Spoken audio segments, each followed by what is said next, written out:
Hello everyone, welcome back to my channel. तो चलिए शुरू करते हैं आज का पार्ट। लास्ट पार्ट में हमने देखा था कि लंजे के साथ क्या क्या हुआ था एंड उसका डेथ कैसे हुआ। एंड डेथ से पहले लंजे ने आयुआन को एक ट्री के अंदर छुपा दिया था। एंड देन विंग आयुआन को अपने साथ यांगमिंग लेकर आया था। जब लंजे का डेथ हो रहा था, लंजे ने मनी मन सिर्फ एक ही बात कहा था, आयुआन मुझे माफ़ करना, मैं तुम्हारा प्रॉमिस नहीं रख पाया। फ्लैशबैक ख़त्म होता है। अभी प्रेजेंट टाइम में सडनली लंजा का नींद खुल गया और उसने नींद में आयुआन को देखा था। नींद खुलती उसे बॉडी में पेन होने लगा। उसने अपने हाथों से अपने सिर को पकड़ लिया एंड वो डीप ब्रेथ लेने लगा। उसे रियलाइज़ हुआ कि वो ड्रीम में वही सीन देख रहा था जो उसके डेथ के पहले हुआ था, बुरियल माउंट्स। लंजा को याद आ रहा था कि उसने एक बच्चे को प्रॉमिस किया था कि वो उसके पास वापस आएगा। एंड देन लंजे इस दुनिया छोड़ के चला गया एंड वो बच्चा वहाँ पर अकेला रह गया। ये सोचते हुए लंजे को बहुत ही पेन हो रहा था, उसे रोने का मन कर रहा था। लंजे ने मेमोरीज में इतना खो गया था कि उसे नोटिस भी नहीं किया कि वो कहाँ पर है।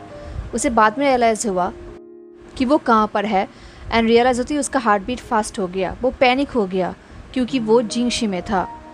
वो सोच रहा था वो यहाँ पर क्यों है, क्या उसे पकड़ लिया गया है, क्या उसे फिर से लॉक कर दिया गया है। नहीं, वो फिर से सेक्लूशन नहीं ले सकता, फिर से नहीं, बिल्कुल भी नहीं।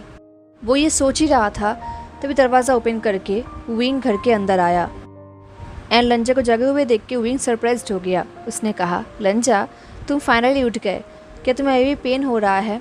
रुको, मैं तुम्हारे ऊँट को चेक करता हूँ। इससे पहले लंजा कुछ कर पाता या फिर कह पाता, विंग लंजा के कपड़े हटाकर उसके ऊँट्स को चेक कर रहा था। एंड जब विंग ने देखा कि लंजा के ऊँट्स ठीक है, विंग को रिलीफ फील हुआ। लंजा ने कन्फ्यूज होकर पूछा, हम यहाँ पर क्यों है? तभी एक और वॉइस ने कहा, मैं तुम्हें यहाँ पर लेकर आया हूँ। एंड ये वॉइस निये मिंगजे के था जो जिंगशी के अंदर आ रहा था एंड उसके फेस में बिल्कुल न्यूट्रल एक्सप्रेशन था। लंजा ने पूछा, क्यों? ये सुन के निये मिंगजे ने शाई किया। उसने कहा, सब लोग तुम्हें ढूंढ रहे हैं एंड किसी को डाउट भी नहीं होगा कि तुम यहाँ पर हो, तो कोई भी यहाँ पर सर्च नहीं करेगा। सिचन अभी चिंगजे में है एंड निया हुसैन उसके साथ है, सो उसके लिए चिंता मत करो। लंजा कुछ टाइम के लिए निये मिंगजे को देखने लगा। वो सोच रहा था कि वो अभी अपने खुद के घर में है। उसने कभी सोचा भी नहीं था कि वो फिर से कहीं भी यहाँ पर वापस आ पाएगा। एंड वो बेसिकली अभी यहाँ पर एक रिफ्यूजी की तरह है जो कि अपने ही घर पे छुप रहा है। विंग ने कहा, चिंसू का कॉर्प्स मिसिंग है। निये जोंगजो ने कोशिश की थी इस टॉपिक पे बात करने का, बट ये पॉसिबल नहीं हुआ। लंजा ने पूछा, जिन ग्वांग्याओ? विंग ने शाई किया और कहा, हाँ। एंड ऑफ कोर्स उसका रिएक्शन, उसका एक्टिंग फ्लॉलेस है। इनफैक्ट उसने जिन जिशुआन एंड जियांग चैंग को भी तुम्हारे अगेंस्ट टर्न कर लिया है। निये मिंगजे ने कहा, अभी हम किसी प्रूफ के बिना उसके ऊपर कोई ब्लेम नहीं कर सकते। कोई भी हम पर बिलीव नहीं करेगा एंड वो लोगों को अभी ज़्यादा मैनिपुलेट करेगा। वो लोग ये बातें कर ही रहे थे तभी जिंगशी के दरवाजे पे नॉक हुआ एंड दरवाजे के बाहर से रुओ शोंग का आवाज़ आया। रुओ शोंग ने कहा, अंकिल निये वी चिम्बेई, क्या लांग चिम्बेई का होश आ गया है? क्या मैं अंदर आ सकता हूँ? ये सुन के निये मिंगजे ने लंजे की तरफ देखा और कहा, तुमने अभी तक मुझे बताया नहीं कि तुमने अपने मेमोरीज में क्या देखा था। निये मिंगजे के वॉइस में डिमांड नहीं था बल्कि एक रिक्वेस्ट था ताकि वो लोग निये मिंगजे को ट्रस्ट करें। लंजा को याद आ रहा था कि जिस दिन वो चिंसू की मेमोरीज में गया था, सब कुछ देखकर जब वो वापस आया था तब किसी प्रूफ के बिना ही निये मिंगजे ने उसके ऊपर बिलीव कर लिया था एंड वो जिन ग्वांग्याओ के अगेंस्ट हो गया था। तो लंजा निये मिंगजे को ट्रस्ट कर सकता है एंड वैसे भी निये मिंगजे एक सिख लीडर है तो वो रुओ शोंग को और भी अच्छे से प्रोटेक्ट कर पाएंगे।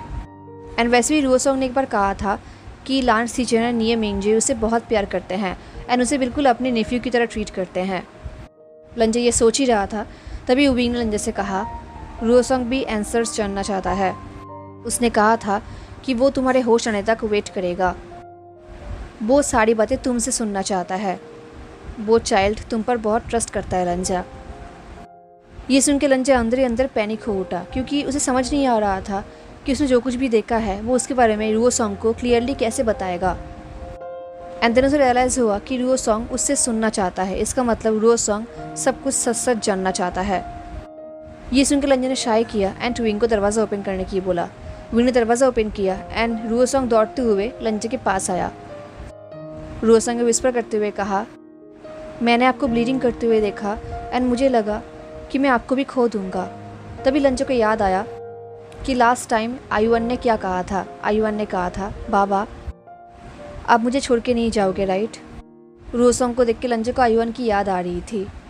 तो लंजा रुओसोंग को एश्योर करना चाहता था, वो उसे प्रॉमिस करना चाहता था कि वो हमेशा उसके साथ ही रहेगा, वो उसे छोड़ के नहीं जाएगा। बट लंजा ये नहीं कर पाया क्योंकि वो कितनी बार प्रॉमिस तोड़ेगा।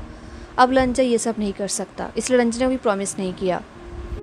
इसके बाद लंजा ने पूछा, तुम यहाँ पर कैसे आए। रुओसोंग ने कहा, मैं छुपके से भाग आया। ये सुनकर लंजा शॉक्ड हो गया। उसने कहा, अकेले। ये बोलकर लंजा सोच रहा था कि अभी रुओसोंग का हेल्थ बहुत वीक है एंड आसपास कितना डेंजर है एंड रुओसोंग कोई वेपन कैरी तक नहीं करता। वो यहाँ पर अकेला आया है, वो भी अनप्रोटेक्टेड। ये सोचते हुए भी लंजा को कितना पैनिक फील हो रहा था। ये देख के रुओसोंग ने कहा, मैं हमेशा ही गुसू में ऐसे ही ट्रैवल करता हूँ एंड मुझे हर एक सेफ रूट्स पता है एंड मेरा कुछ ट्रस्टेबल होटल्स भी है। चिंता मत करिए अंकल, मेरा सेल्फ प्रिजर्वेशन है, अभी मुझे इसका हैबिट हो चुका है। इस तरफ निये मिंगजुए एंड ट्विंग ने डिसाइड किया कि वो लोग जिंगशी के बाहर वेट करेंगे एंड गार्ड करेंगे ताकि अंदर कोई आ ना पाए। एंड तब तक निये ओसेन को विंग पूरा स्टोरी बताएगा क्योंकि मेमोरीज में विंग भी था। एंड इस तरफ रूम के अंदर लंजा भी रुओसोंग को पूरा स्टोरी बताएगा। अब जिंगशी के अंदर सिर्फ लंजा एंड रुओसोंग था। रुओसोंग ने पूछा, क्या आप मुझे बताएंगे कि आपने क्या देखा है। लंजा ने एक डीप शाई किया। उसे समझ में नहीं आ रहा था कि वो कहाँ से शुरू करे एंड एक्चुअली कैसे बताए। लंजा ने पूछा, तुम्हें अपने ग्रैंडफादर के बारे में क्या पता है। रुओसोंग ने एक डिस्गस्ट लुक दी और कहा, मुझे पता है कि वो अच्छा इंसान नहीं थे। मैं जानता हूँ कि मेरा बाबा एंड अंकल मो उनका नाजायज़ औलाद है। लंजा ने कहा, जिन गुआंगशान का एक और नाजायज़ औलाद था, वो एक बेटी थी जिसके बारे में उसे खुद भी पता नहीं था। ये सुनकर रुओसोंग ने पूछा, कौन। रुओसोंग को समझ नहीं आ रहा था कि इस चीज़ के साथ उसके माँ के डेथ का क्या रिलेशन है। लंजा को समझ नहीं आ रहा था कि वो नेक्स्ट वर्ड्स कैसे कहेगा। लंजा ने कहा, ऐसी बात नहीं है कि जिन गुआंगशान सिर्फ लोगों के साथ अफेयर करता था, बल्कि वो वुमेन्स को फोर्स भी करता था। ये सुन के जिन रुओसोंग शॉक्ड हो उठा, वो हॉरिफाइड हो गया। उसने कहा, दिन किसी ने उन्हें पनिशमेंट क्यों नहीं दिया। लंजा ने कहा, किसी पावरफुल मैन के अगेंस्ट जाना इजी बात नहीं है एंड उन्हें पनिशमेंट देना तो और भी ज़्यादा टफ बात है। तो वो वुमेन चुप रही। उन्होंने किसी को भी अपने बेटे के बारे में बताया नहीं था। जिन रुओसोंग ने पूछा, एंड वो कौन थी। रुओसोंग ये पूछ तो रहा था पर उसे आंसर से डर लग रहा था। उसे समझ नहीं आ रहा था कि अगर वो आंसर सुनेगा तो वो कैसे रिएक्ट करेगा। लंजा ने कहा, वो वुमेन जिसको जिन गुआंगशान ने फोर्स किया था वो चिन फुरेन थी एंड उनकी बेटी चिन शू था, तुम्हारी माँ। ये सुनते ही रुओसोंग बिल्कुल शॉक्ड हो गया।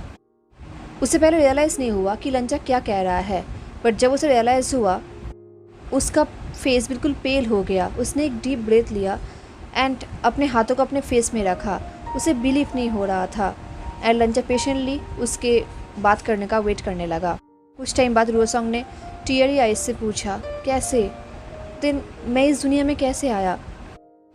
अब लंजा को सच में बहुत ही अनकम्फर्टेबल फील हो रहा था। लंजा को पता है कि इसका आगे स्टोरी बोलने के लिए लंजा को बाउंड्रीज क्रॉस करना होगा, बट लंजा के पास कोई ऑप्शन नहीं था, उसे सब कुछ बोलना ही है। तो लंजा ने कहा, तुम्हारे पेरेंट्स को ये बात पता नहीं था, बट जब तुम्हारे बाबा को ये बात पता चला तब ऑलरेडी तुम्हारी माँ चिनशू प्रेग्नेंट हो चुकी थी, तो तुम्हारी बाबा तुम्हारी माँ को ऐसे अबैंडन नहीं कर सकते थे। बट हाँ, उसके बाद कभी भी तुम्हारे बाबा ने तुम्हारी माँ के साथ बाउंड्रीज क्रॉस नहीं किया था। ये बोलकर लंजा सोच रहा था कि जिन रुओसोंग को ये बात जानना ज़रूरी है कि उसकी बाबा एविल हो सकता है, बट उनके अंदर थोड़ा बहुत ह्यूमैनिटी है, क्योंकि जिन गुआंग्याओं ने सच में सच जानने के बाद चिनसू को टच तक नहीं किया था। इनफैक्ट सच जानने के बाद जिन गुआंगशान चिनसू से शादी तक नहीं करना चाहता था। अगर जिन रुओसोंग के लिए चिनसू प्रेग्नेंट नहीं होती तो शायद जिन गुआंग्याओ कभी भी चिनसू से शादी नहीं करता। एंड सच में उन दोनों के बीच में प्यार था, तो जिन रुओसोंग ये जानना डिज़र्व करता है कि वो इस दुनिया में फोर्सफुली नहीं आया था, बल्कि प्यार की वजह से आया था। पर इसका मतलब ये नहीं कि जिन ग्वांग्याओ का हर एक पाप इसके वजह से धुल जाएगा। उसने जो एविल काम किया है वो पनिशमेंट लायक है, जिन रुओसोंग ने कहा। तो इसके वजह से उन्होंने मेरी माँ को मार डाला। शायद उन्हें पता चल गया था, एंड शायद इसलिए वो मेरे साथ उस दिन वहाँ से जाना चाहते थे। बट उस आदमी ने सबको ये कहा कि मेरी माँ बीमार है, एंड देन उन्होंने मेरी माँ को मार डाला मेरी आंखों के सामने। ये बोलते हुए रुओसोंग कांप रहा था। लंजन ने उसे शांत करने के लिए कहा, आ सॉन्ग। बट रुओसोंग शांत नहीं हो रहा था। वो रूम की इधर उधर चलने लगा। वो बहुत ही हाइपर हो चुका था। उसे बिलीव नहीं हो रहा था।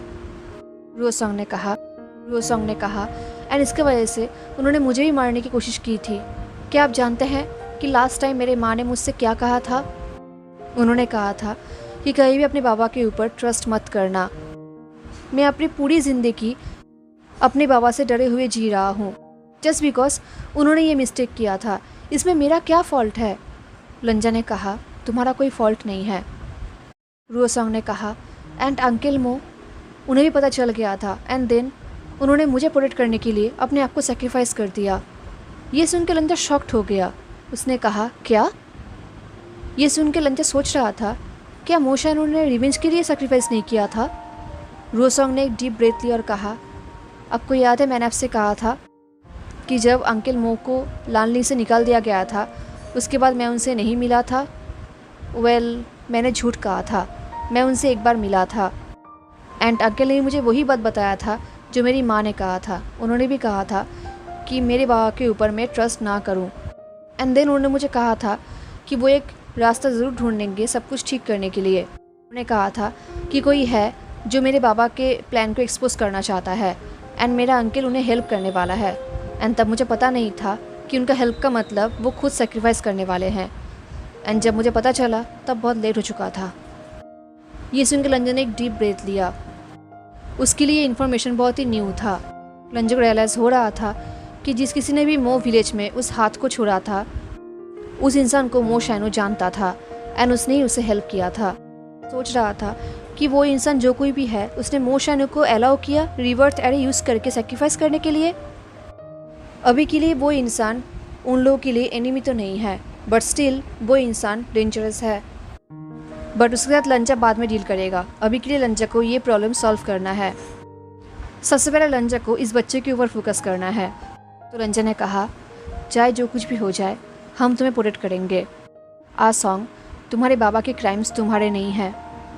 रुओसोंग ने अपने आंसू वाइप किया एंड स्टबर्नली कहा, मैं भी आपको प्रोटेक्ट करूँगी।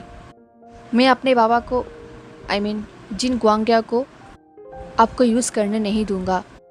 लंजा ने कुछ टाइम के लिए रुओसोंग को स्टडी किया। वो सोच रहा था ये बात सच है कि जिन रुओसोंग जिन ग्वांग्याओं से डिफरेंट है, बट लंजा देख सकता था कि जिन ग्वांग्याओं का टैलेंट जिन रुओसोंग में भी है, क्योंकि इतने सालों से जिन रुओसोंग कैप टावर में रह रहा है एंड इनोसेंट एक्ट करके सबको फुल बना रहा है।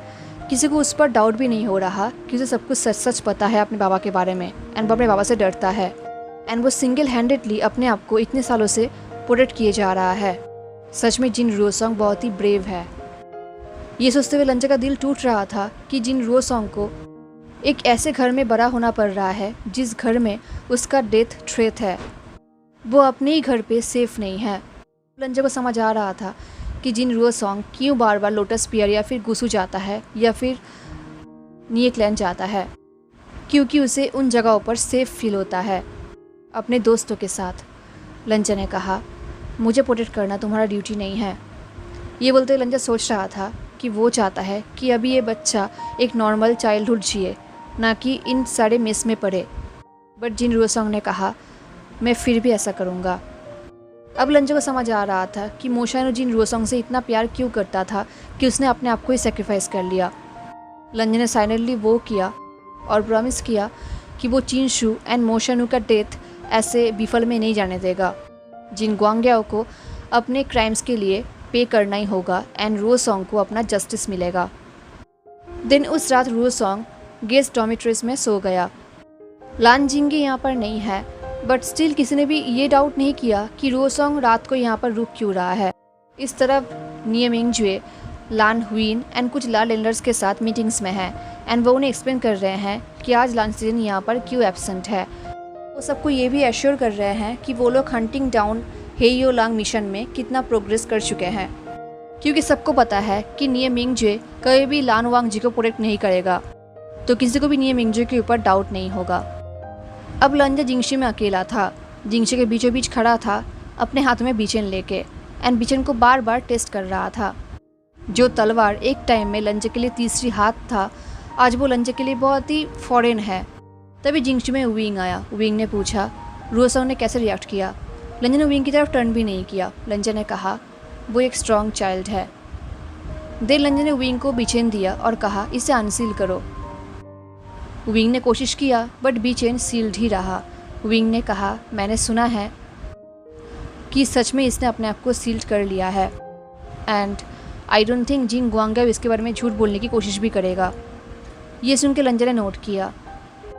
उसने अपने तलवार को टेबल पे वापस रख दिया। विंग ने शाई किया एंड वो जिंगशी के आसपास देखने लगा।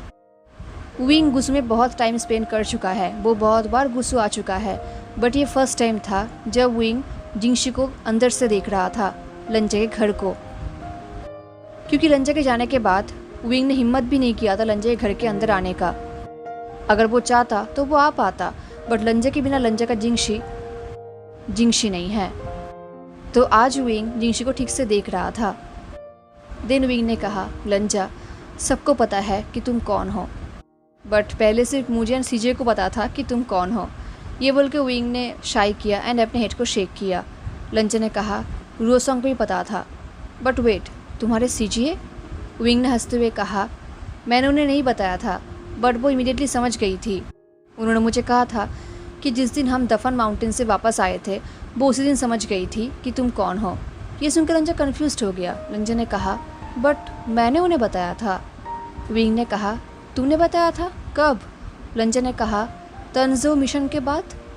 ये सुनकर विंग पहले कन्फ्यूज्ड हो गया एंड देन विंग ज़ोर ज़ोर से हंसने लगा एंड ये देख के लंजा और भी कन्फ्यूज्ड हो गया।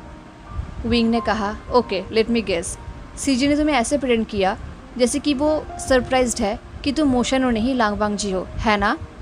एक्चुअली लंजा वो एक्टिंग कर रही थी ताकि तुम्हें एम्बेरस फील ना हो। उन्हें तुम्हारे बोलने से पहले से ही पता था कि तुम कौन हो।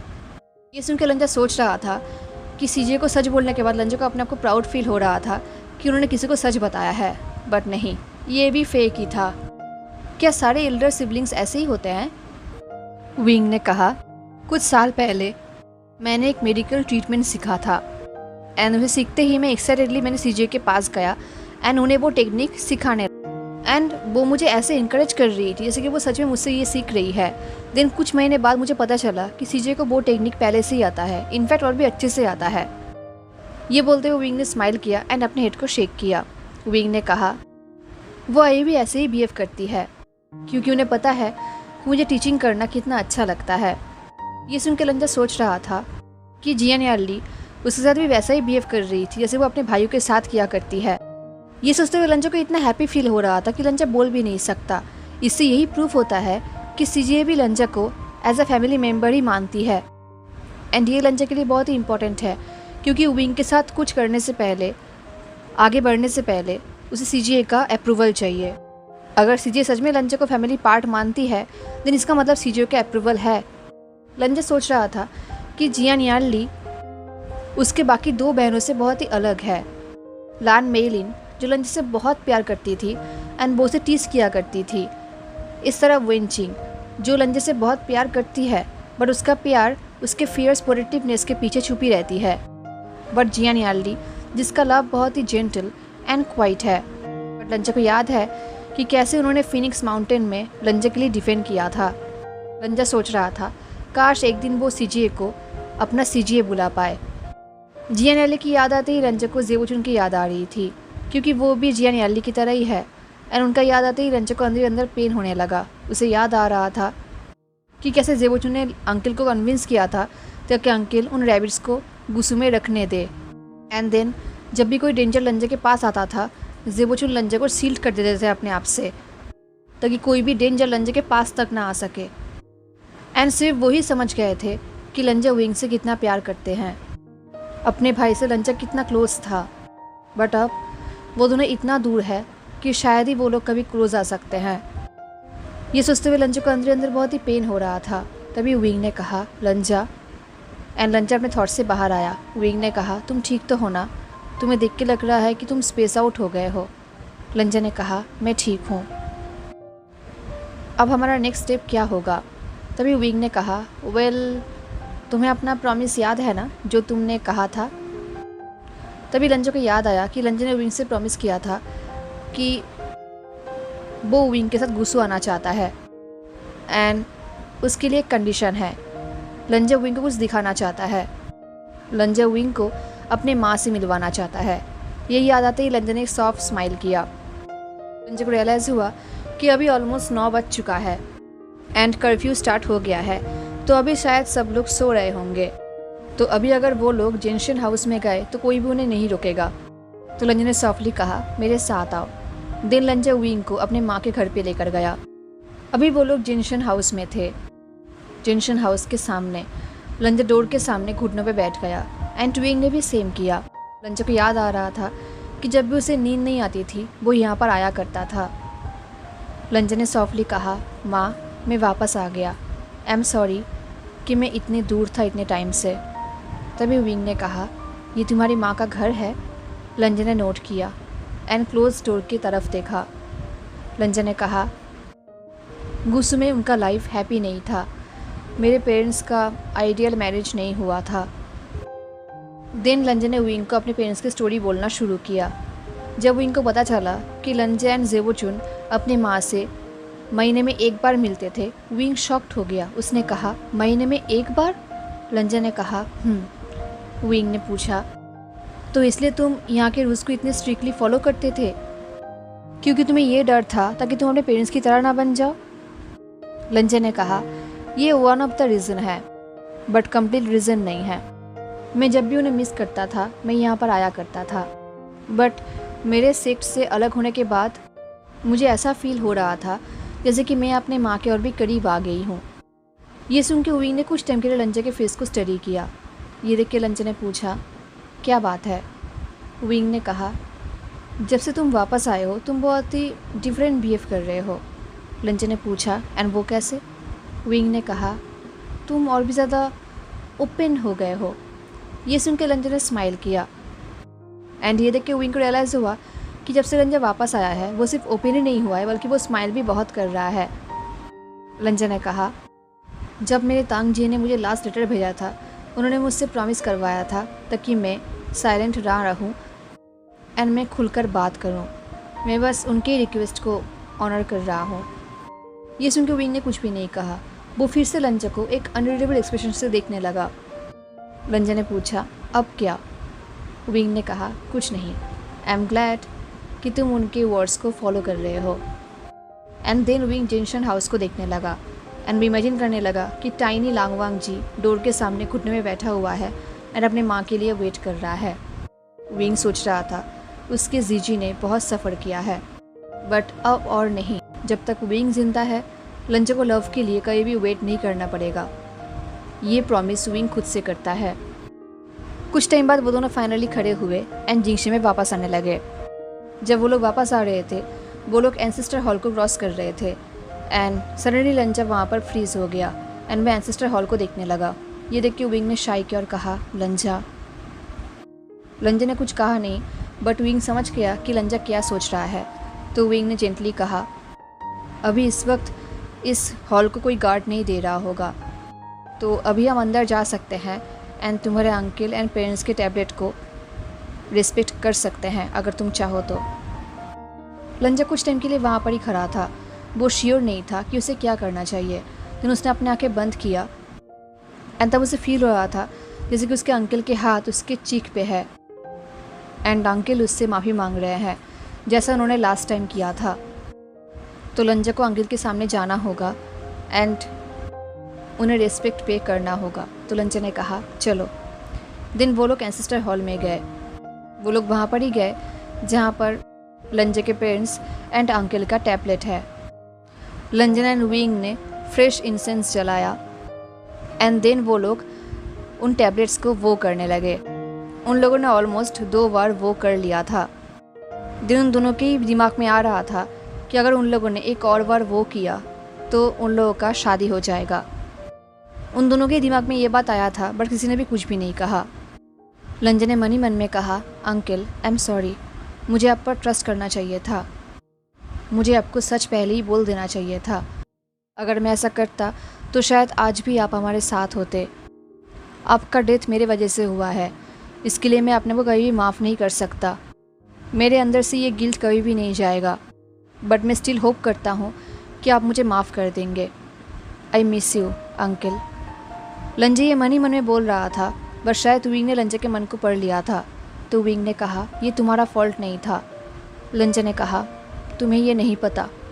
विंग ने कहा, नहीं पता, बट मैं जानता हूँ तुम्हारे हर्ट को। कभी भी जानबूझ कर उस इंसान को हर्ट नहीं कर सकते जिसे तुम प्यार करते हो, चाहे तुम कितना भी गुस्सा क्यों ना रहो। मैं जानता हूँ ये सब एक्सीडेंट ही था। लंजे ने कुछ भी नहीं कहा। ये एक्सीडेंट था या नहीं ये मैटर नहीं करता, बट अंकल का मौत लंजे की वजह से ही हुआ है, ये बात चेंज नहीं होगा। 13 साल पहले लंजे की भी डेथ हो गया था, तो शायद अपने डेथ के थ्रू लंजे ने इस चीज़ को पे बैक कर दिया है, बट स्टिल। लंजे ने कहा, अंकल मुझसे माफ़ी मांगना चाहते थे। ये सुन के विंग शॉक्ड हो गया। विंग ने कहा, लान लाउसी तुमसे माफ़ी मांगना चाहते थे? लंजे ने कहा, वो मुझे घर वापस लाना चाहते थे, वो मुझे हेल्प करना चाहते थे, बट बहुत लेट हो गया था। ये सुन के विंग सोच रहा था कि वो स्टूपिड नहीं है, उसे बहुत पहले से ही पता था कि लंजा कुछ ना कुछ छुपा रहा है।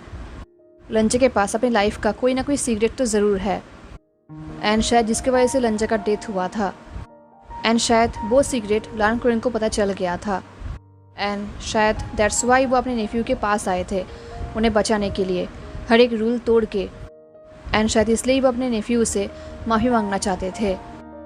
बट वो सीक्रेट इतना भारी था कि उसके वजह से लान कुरेन के साथ साथ लंजा का भी डेथ हो गया। एंड सडनली ये सोचते हुए विंग को भी डर लगने लगा। इतने साल हो गया है, विंग बस यही सोचता था कि ऐसा क्या हुआ था कि लंजा डेमोनिक कल्टीवेशन को चूज़ कर रहा था, बट पता नहीं क्यों अब विंग वो सीक्रेट सुनना ही नहीं चाहता। उसे डर लग रहा है, उसे ऐसा लग रहा है कि शायद वो सीक्रेट कुछ ऐसा होगा जो विंग ने कभी सोचा भी नहीं होगा। बट विंग को पता नहीं था कि कुछ दिन बाद ही वो सीक्रेट उसे पता चलेगा, एंड उसे रियलाइज़ होगा कि वो सीक्रेट इतना भयंकर था कि विंग ने इसके बारे में कभी इमेजिन भी नहीं किया था। लंजा कंटिन्यू अपने फैमिली टैबलेट्स के सामने नील ढोकर बैठा हुआ था विंग के साथ। उसे पता भी नहीं था कि विंग के दिमाग में क्या चल रहा होगा। विंग सोच रहा था कि लंजा के सीजीए ने उसे प्रॉमिस करवाया था ताकि लंजा साइलेंट ना रहे एंड सब कुछ क्लियरली बताए। तो ज़रूर एक दिन ना एक दिन लंजा विंग को सब कुछ क्लियरली बताएगा, तो विंग उसके लिए वेट करेगा। विंग श्योर है कि लंजा एक दिन ना एक दिन ज़रूर विंग को सब कुछ सच सच बता देगा, एंड अगर नहीं भी बताया तब भी कोई बात नहीं।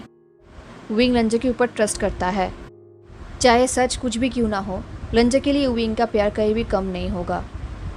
वो लोग वहाँ पर ही बैठे थे एंड ये सब सोच रहे थे, तभी उनके पास दौड़ते हुए जिन रुओसोंग आया। जिन रुओसोंग ने कहा, वे चिम्बई, लान अंकल, मैं आप दोनों को हर जगह ढूंढ रहा था। वो जिन जोंगजू, मेरे बाबा यहाँ पर है।